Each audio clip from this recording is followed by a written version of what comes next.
Alright, sim racers, let's get right to it. Are the Thrustmaster Raceline pedals third a scam, or are they actually worth your hard-earned cash? First off, these pedals are 100% legit. Released in late 2024, you'll find them across Amazon, eBay, and all the usual spots. Average rating? About 4.5 out of 5 stars. Let's talk design. The entire pedal structure is metal. No flex, no cheap plastic. They feel premium and way more durable than Thrustmaster's older sets like the T3PA. The pedal faces are grippy and every stomp feels solid. Now, on to tech. These use HEART magnetic sensors. That means high precision. No more worrying about worn-out potentiometers after a few months of racing. Every brake and throttle input is crisp and accurate.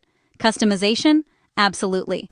You get a 3-slot system to tweak pedal resistance, plus extra springs if you like your pedals firm or soft. Swapping them out is fast. No tools, no headache. But here's the catch.